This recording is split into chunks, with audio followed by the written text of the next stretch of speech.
Hello, Monica. Today is Friday, March 18th. I really appreciated hearing about all the detail that you went into when describing the elections that happened recently. I'm sorry to hear that your fears all came true and stuff, but thank you for the detail. I found it interesting when you talked about how you were afraid of flying, as a lot of my friends have this fear. It's a very common one. I personally actually really love flying, which is probably mostly due to the fact that when I was a kid, I flew around a lot because I had half my family living on one half of the country, half my family living on the other side of the country, so we flew around a lot so we could make sure we saw everyone.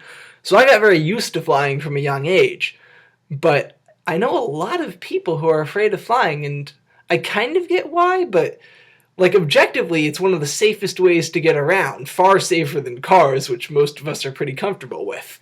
I don't know, found it cool.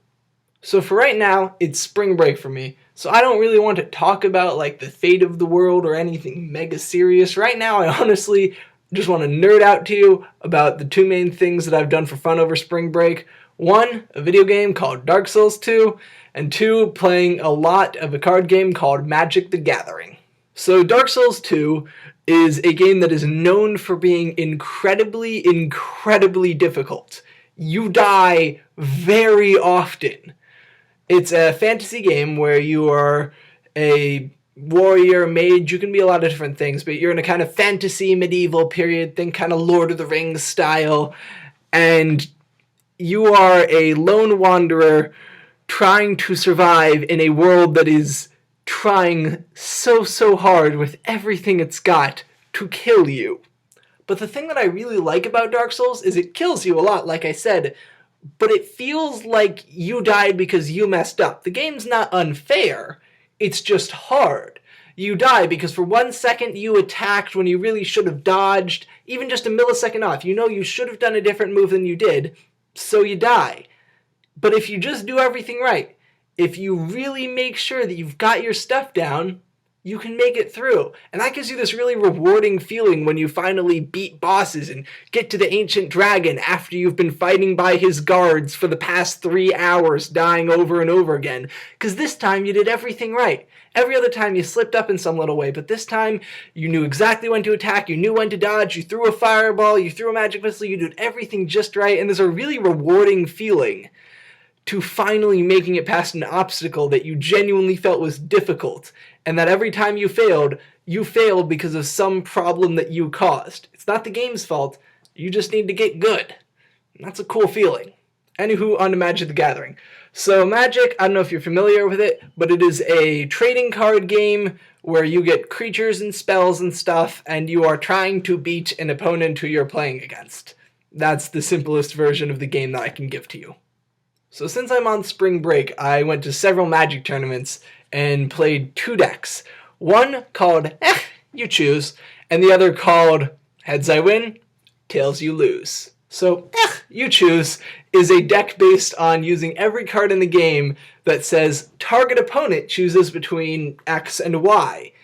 So with every card, I say, okay, this card does one of two things. Either it's going to deal damage to you, or it'll kill a creature, destroy something else of yours. But it always has 2 different things it can do, and it just lets the opponent choose which, because I think gimmicks are fun. And speaking of gimmicks, my other deck, Heads I Win, Tails You Lose, uses every card I could find in the game that just says, flip a coin to see what happens. If it's heads, this happens. If it's tails, this happens. And I just find that hilarious to use. The main problem it runs into is the fact that it's entirely luck-based, so you get nights like last night where I went to a tournament and never won a coin flip. Every card in my deck flips a coin, and the entire night I never won a coin flip because I just got unlucky. That's what happens when you have a deck that's based off of nothing more than luck. But it was still a ton of fun.